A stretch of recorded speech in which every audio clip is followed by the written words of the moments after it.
So while you are looking for that, we did some previous presentations last month on the effects of electromagnetic frequencies on the biofields related to the introductions of the different stages of technology. And so if people want to go back and watch those, they can find them on Rumble under Dr. Robert Young, or you can find the articles at drrobertyoung.com/blog, the scientific articles that contain these presentations. There's probably a half a dozen or more of them that can take you from different countries. We previously did present information on the Scandinavian countries, including Norway and Sweden.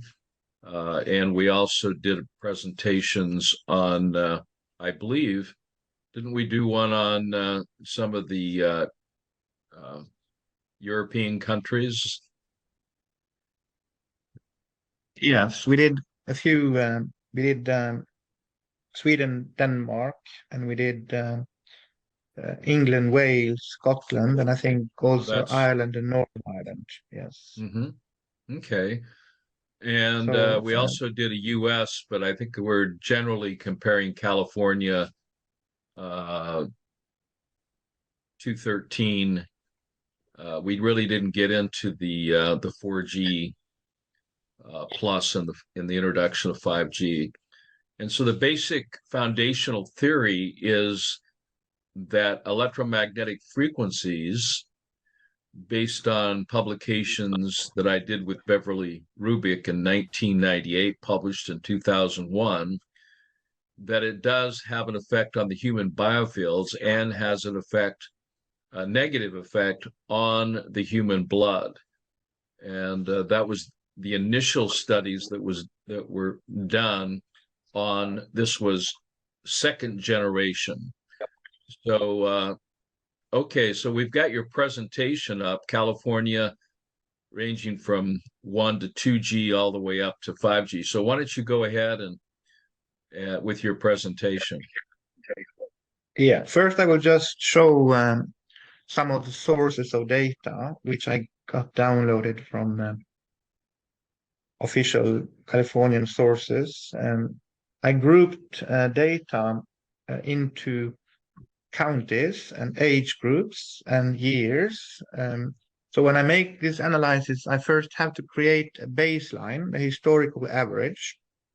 So for the 3G, I created the baseline for 4 years, 99 to 2002. And then I have an average of those 4 years for each age group. And then I observe the changes from the baseline in the following years. So that's methodology. Then I go from numbers to relative changes, meaning I go to percentages of changes related to the baseline. And I have the 3G period. And then I have another baseline to establish the baseline for the 4G intro. So that's the methodology. So then I get data of the relative changes per counties, and then I evaluate the size of the counties as to the population, or the proxy is how many people dies every year. And then I use the size of the county as a parameter to classify whether they are rural or metro. And then I can group them into categories. Initially, I did not group them into categories for the 3G. So what we see here initially is for the 3G rollout. In California. In California, which started in 2003. And we see there is, it is a relatively significant increase at the launch, and then it goes back, and then it goes up again, 2005-6, which may correlate to another sub-launch. We call it 3.5G, the next technology. And then we see another spike, which is 2007-8-9, which is the third launch, 3.75G. And we can see that the waves are following the same trend for different large counties. This is 85 plus, and that is the age group you might find the more excess mortality. Those are the most vulnerable, typically. When we go into the other counties, which are smaller, we can say, we see that counties like Santa Barbara and Sonoma, which are Northern California, and Santa Barbara is kind of north of LA. Sonoma is another side of the Golden Gate, up in the wine district. We see there is a rather big variation on excess mortality in different geographies, counties. What are the frequencies being used with 3G, 3.5G, and 3.75G? Do you know what the range of the frequencies? Are there multiple frequencies, or is it just one frequency? Are they using single antennas or multiple antennas? These are single antennas, meaning that there are multiple frequencies, but the phone technology utilizes only one. So they use different frequencies, let's say 700, 800, 900 megahertz for long reach and rather low capacity, and they use 1.8 gigahertz typically for more data. So that's one of the parameters. It's also about technology, but this is rather basic technologies. These are rather low data output, and it is not, as we see, not very harmful, but we see there is a rather big variation as to the total effect during a 6-7 year period of this full 3G period. And if you see some 85 plus, we can see that some counties are having a much higher total excess mortality than others. In this case, Santa Cruz, Santa Barbara is the lower, Sonoma is in the middle, and Sacramento is much higher in of those. We can see, and this is per year, and we can see they are fluctuating together, but there are some variations. And we can see you've jumped from 3G up to 4G now for the 85 plus. Yes, so this is 3G, and then I jumped to 4G in starting 2011, 12, 13, and we can see that the impact, let's say the annual excess mortality was in the range of, let's say, 5 to 15% on 3G. It went above 15% in the last part of it. When you go to 4G, we see that it goes partly higher than 15% per year to almost to above 25% in Orange County, and more than 20% in Riverside and San Diego. So we see that the 4G have higher annual excess mortality in this 85 plus than the 3G. And this is initial 4G LTE, and this is single antenna. But it is about 4 times our output. It's a technology which is using partly higher frequencies and partly more power, more technology to go higher, get higher output. So these frequencies would be classified as the microwave frequencies. These The would be in 4G the gigahertz.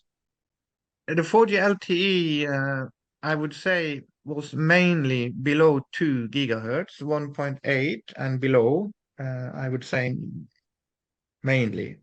It was later when they went higher to 4G plus. They went to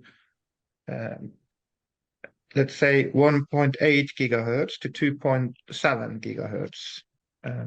But that is not the initial 4G. That is the 4G LTE advanced or plus, where they additionally went into more than one antenna, meaning there are many frequencies, but your phone would only use one in this first phase of 4G. You go back to that previous slide. It seemed like the percentage of excess mortality jumped up to 80% in Ventura, and that's the accumulated. So you see that if you compare, so the Ventura had above 30% in 2013. But the accumulated total for the 3-4 years is then about 80%. So the last column is total for all the years. But what we see, there is a rather big variation. So it is almost double in Ventura compared to Sonoma.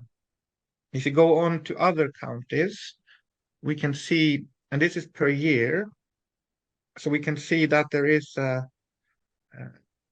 this is actually 3G, and then you see the 3G kind of goes to 2009-10, and what you see in 2011, 12, 13 is the 4G launch. So you see there is a spike after the 4G launch, but it is also a rather big spike at the launch of the last part of the 3G, the 3.75G. So each of these technologies are not just one, they are continuously upgraded every 2-3 years.